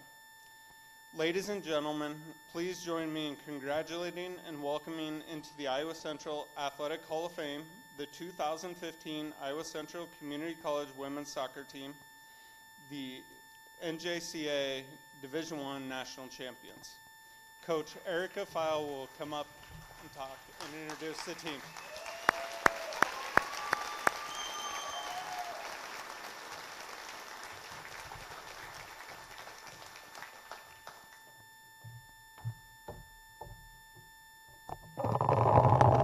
Hey, I said I wasn't going to be nervous, but I guess that means there's a lot of important people out here. I am going to be that coach that makes all the players come up and stand up here while I talk. So if we could have the players come up so we can recognize them. We have Lexi Barsh, Peyton Elliott, Frenchelle Bryant, Ruth Estrada, Abby Rosander, Haley Runyon, Alyssa, she wasn't able to make it tonight. Haley Runyon, Sam Smith, Paige Savory, Nikki Wenzel, Maddie Wan, Taylor Aquino. Welcome up, girls. So cool to see our pictures. Okay, on behalf of Coach Lessa and myself, it's an incredible honor to stand here tonight, surrounded by so many familiar faces. To celebrate something that will forever be a part of who we are, the 2015 NJCAA National Championship team. That year wasn't just about winning a title, it was about believing in something bigger than ourselves. It was about a group of young women who came together from different places, different stories, and decided to trust one another, to fight for one another, and to dream together. I still remember the energy in every practice, the laughter, the competitiveness, the tears, and the determination that filled the team. You, our players, made coaching a joy.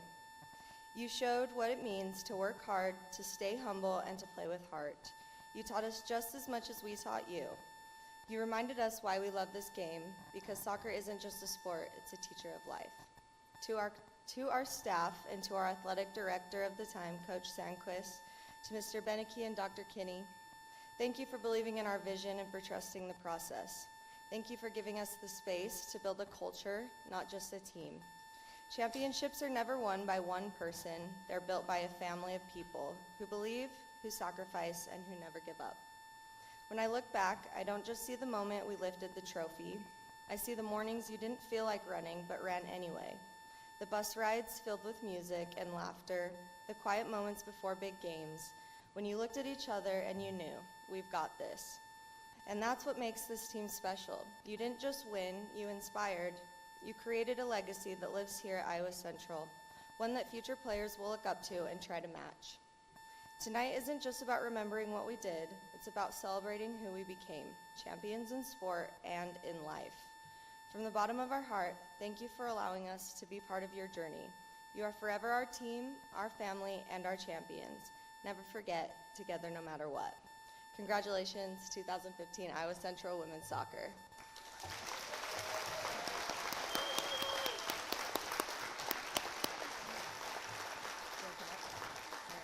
Nikki's gonna go ahead and give us a little talk now. They say great minds think alike, because mine's very similar to hers. Good evening, everyone. My name is Nikki, and I'm honored to be one of the many proud members of the 2015 Iowa Central women's soccer team, the team that earned the title of 2015 NJCAA Division I Women's Soccer National Champions.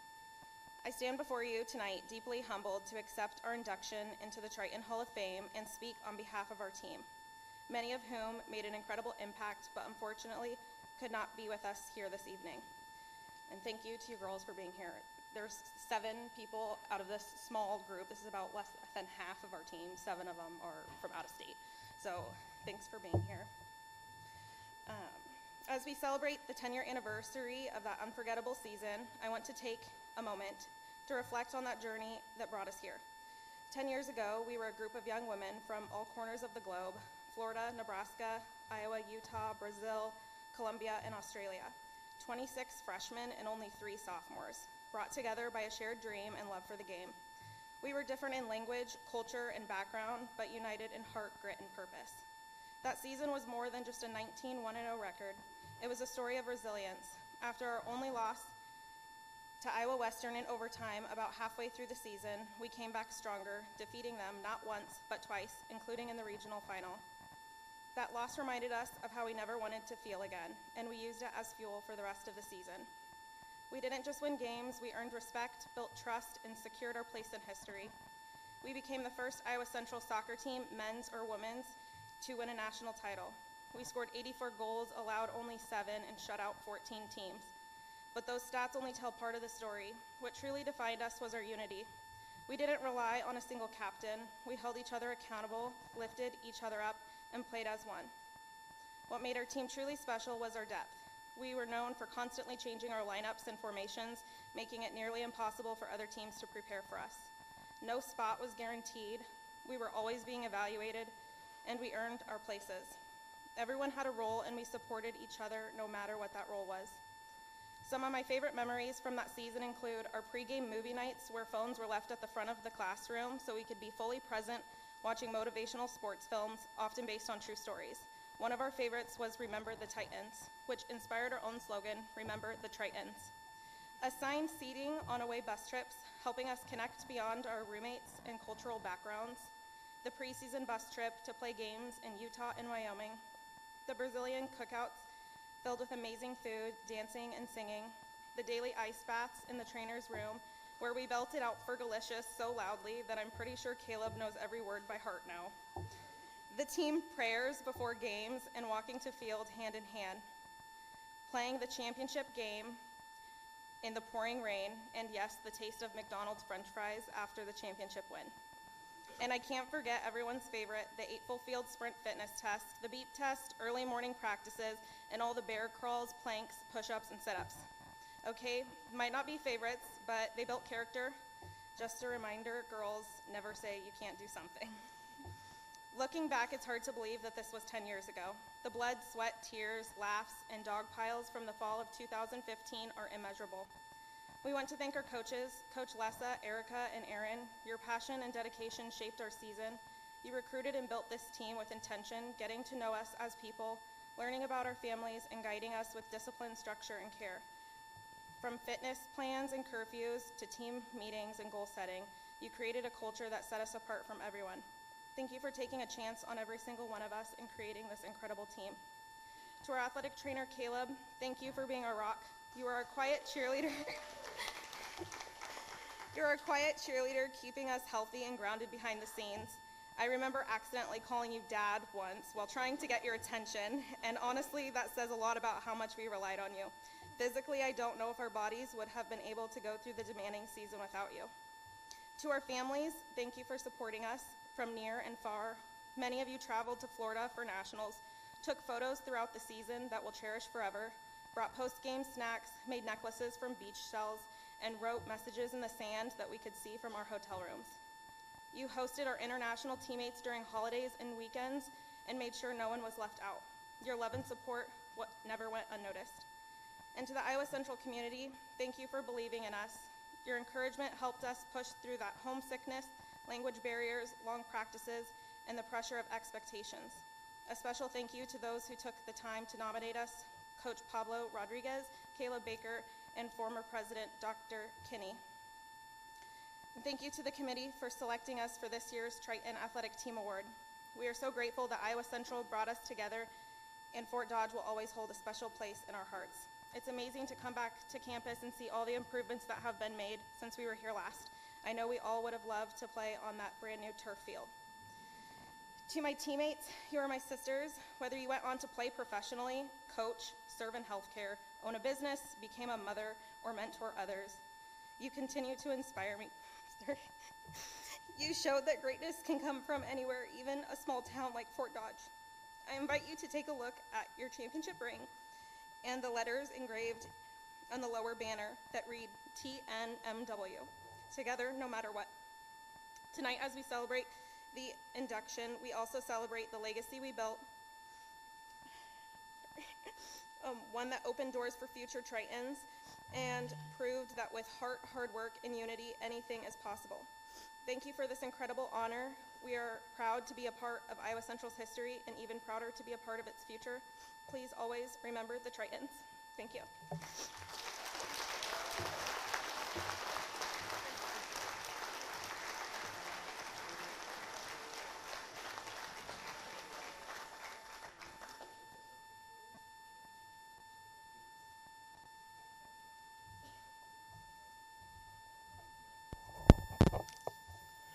Well done, ladies. Congratulations. A couple of housekeepings before my final remarks. Number one, the flowers on the centerpieces are for sale tonight. I believe there's a QR code. We appreciate Hy-Vee and the Larimar for putting those together for us. And those are $20 each. The flowers in the vase, you can pay in the boardroom for those. We appreciate your generosity. Also, for all the silent auction items, for those of you who beat me, congratulations. You did great. And you can all pay in the boardroom afterwards. The video, if you missed it, on November 4th, Tuesday, Iowa Central Community School District is asking voters to consider extending a bond referendum. The bond referendum will be utilized to be able to expand our capacity for healthcare services, for HVAC, electrical, et cetera, et cetera. But what I get to is, when I'm out and about across our 9 counties, the number one question that I get is, well, what's the value of that? What's the value of Iowa Central Community College? And I'm always taken back a little bit because I've gotten used to, sometimes we get taken for granted, but I do want to cover just a couple of things. The purpose of Iowa Central is to have students come here, complete their degrees and certification the shortest amount of time possible with the least amount of student loan debt so they can go on and have a better life. I take that to great heart because I was one of those students coming here as a first generational student who lived in low income housing across 169, walking to class. Iowa Central was my first stop. And without that opportunity, my future would have certainly looked very, very different. But when people ask me that question of what's the value of Iowa Central, and by the way, the bond referendum, the extension, would cost the average household the price of your ticket for your meal tonight. So for a very, very small investment, we can really change what healthcare, education, what electrical, HVAC, et cetera, looks like in our region. But for those people who ask me that, I wish they were here tonight to be able to hear the stories, to be able to hear the success stories across our 9 counties and the individuals. I wish those people were here when we do nurse pinnings, to see the energy in the eyes of our future healthcare who are going to be taking care of them when they're in the hospitals. I wish they could be there as first generational students, who are 30% of our students, walk across that stage and have a diploma that will change their family tree. That I know money isn't everything, but money buys your vehicles, your homes, and more importantly, discretionary income gives you the ability to give back to your community, give back to your churches, give back to causes that you care about. So it does matter. Not every student needs a 4-year education, we know that, but every single student needs some type of training past high school. And that's where community colleges come into play. So on November 4th, if you haven't already voted, you can go to the courthouse at any time, or on Tuesday, please head out and support us. If you have questions, please let us know.